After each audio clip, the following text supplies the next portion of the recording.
大家推荐一下啊，中山路到火车站周围能吃的几家饭店。师傅您好，我是从外地过来旅游的，然后看到小红书有这么好几家推荐的餐厅，您可以去一下这里吗？你这家不行，小伙子，我跟你说啊，青岛人没吃这几家了，这都是网上推广的。我带你去一家，就是俺青岛人常去了，常正宗的海鲜大咖，老青岛炒肉，还有原浆啤酒，那才是俺当地人吃的东西啊。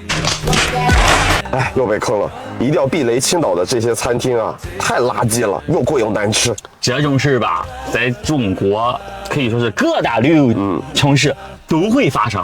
对，有点旅游经验人吧，是不会问出租车司机说哪来好吃的。对，你问部分出租车司机要推荐餐厅吧，你不如看看抖音收钱美食家推荐哪来，基本踩雷几率是一模一样的。反正都能赚钱，人家。这样吧，以我40岁青岛人和这个不到40岁青岛人，给大家推荐一下中山路到火车站周围能吃的几家饭店。这个很难得啊，记得点赞收藏。有些饭店吧，不是在榜上，是因为可能我没吃过，或者是我吃过，我觉得不符合我口味。仅个人意见，仅供参考。仅供参考。第一家小吃里，山西路的小青青，吃海鲜馄饨、微波炉烤肉，这是俺青岛的特色。对，这个确实是。吃好吃饱吧，能吃点的40、30左右。如果不能吃的话，可能20来块钱搞定了啊。这个价格比较合理。对，不雷，而且离火车站、中山路都很近。第二个。附近有双河园，附近有川哥鱼，这个是外地朋友来吃的，最稳的，不能说多惊艳，可是中规中矩，没毛病，不宰人，而且能吃出青岛海鲜特色。没错，这个而且他们比较特色就是拿那个盘儿就可以点餐，然后你自己也有数。第三个就像啤酒屋啦，像年30饺子馆在挪庄附近啊，还有一个二门私房菜，哎，何老，我推荐你去过二门私房菜吗？你跟我说过好几次，对，但我一般都不往那边走。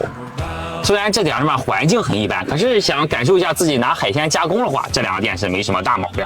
这种的话比较有青岛特色，但是唯一提醒一下，你去买海鲜的时候，可能要花点精力，最好找个本地的带你去，只剩我说青岛话。你这个青岛话一点不标准。其实最关键、最重要就是火车站周围、中山路周围，所谓打着老青岛海鲜大排档、海鲜大咖，串子肉的。就散了吧，基本就可以不用去了。以这个牌子为主的，连名字都没有的，人家什么目的，大家应该也能明白，是吧？我不知道他这个所谓老是多老啊，我是在四方路附近长大的，85年的，但是我小时候没这样东西，在那周围绝对是没这两样东西了哈。反正仅供参考吧，爱信不信。对。